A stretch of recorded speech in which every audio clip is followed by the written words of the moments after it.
Hi guys, Andy here. You may have seen some of the videos already about my Nexus 5. This is the 16GB white black version, obviously. I've actually got the 32GB white version downstairs as well, but I'd probably sell one of them on, obviously I don't need to. This particular video I'm going to try and show you about the Hdr Plus feature that's just been introduced to KitKat, Android 4.4, at the moment just on the Nexus 5.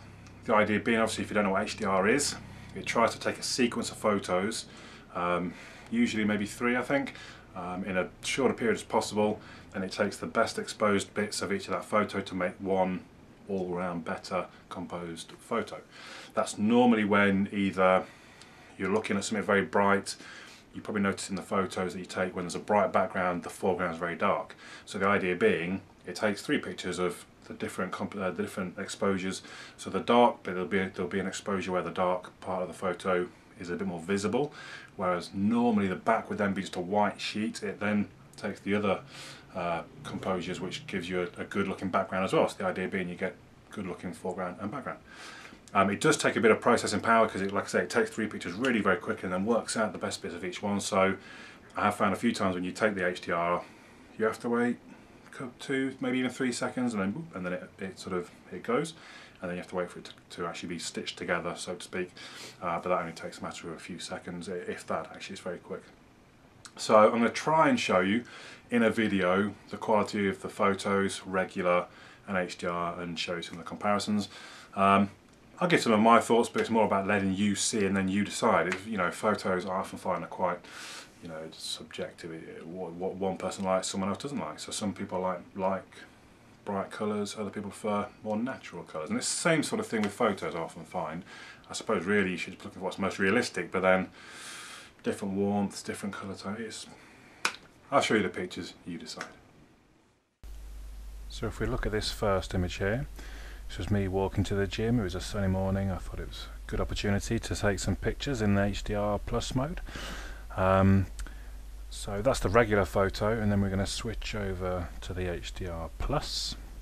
I think you can see there's better colour in the sky. There's a bit better detail on the pavement, but I can't help think the HDR Plus just doesn't look very natural. The colours don't look quite right. But let's move on and look at some others, some better ones perhaps. So if we look at this one, the first image is a good photo. Wouldn't necessarily say there's anything wrong with it. But then if we switch over to the HDR, I think you see again slightly bluer sky, slightly whiter building. You definitely can make out the bricks better than you could in the original. So generally I would say, yep, good picture by the HDR. So this one's slightly different. It's actually my Galaxy S4 being sent away to be repaired. So I was in the post office and just thought, oh, well, no, it's quite low light. Let's try a bit of a different photo. So this is the original, and then the next one is the HDR Plus. I think you get the red looks a bit brighter. Generally, it's a much better photo. I don't know if perhaps I rushed the first one a bit. I don't know. And then if we switch to, I've done a bit of a comparison shot here. We can see the one against the other. It's weird. The blacks look blacker. I mean, generally, it's a bit of a darker image. So yeah, the HDR probably does look a little better. I don't know, again it's opinion in this one. Now this one I thought would be quite interesting because obviously there's moving vehicles. As I explained, the HDR is going to take 3 separate photos, and quite often you find if you do that with something that's moving, you get a bit of a blur or a bit of a ghosting effect. So obviously this is the sort of regular photo. It's actually a really good picture. The sun's behind me in this instance, as you might be able to tell from the shadow, so you kind of would expect a good picture. And if we switch over to the HDR, you realise, yeah, it's not really that different.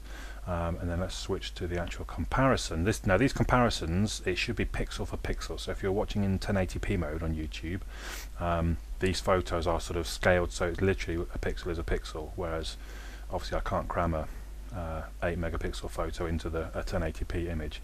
But these comparisons I've cut down to pixel for pixel.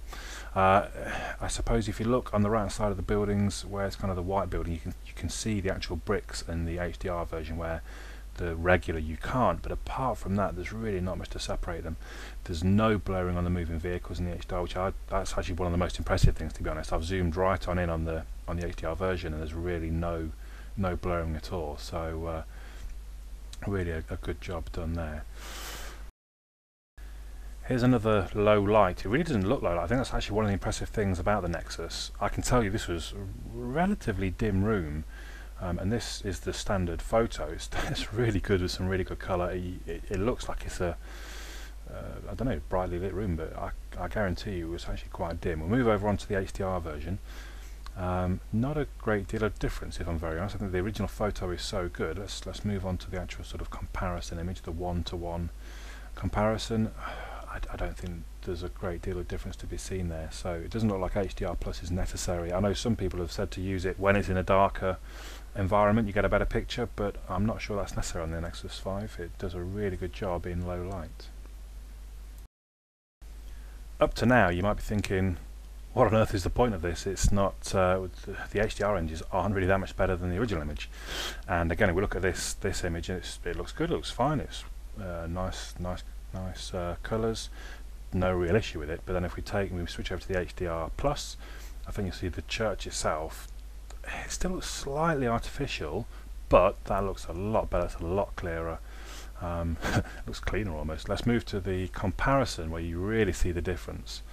Not that you can't see the bricks, you can't see the individual panes in the glass on the original, but the HDR definitely is a clearer shot. You get to see much more detail, I think.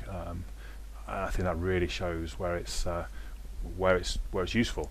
The sun, this is kind of facing into the sun. The sun was just slightly off to the side of the photo, but still, you know, I was squinting to look at the church in this instance.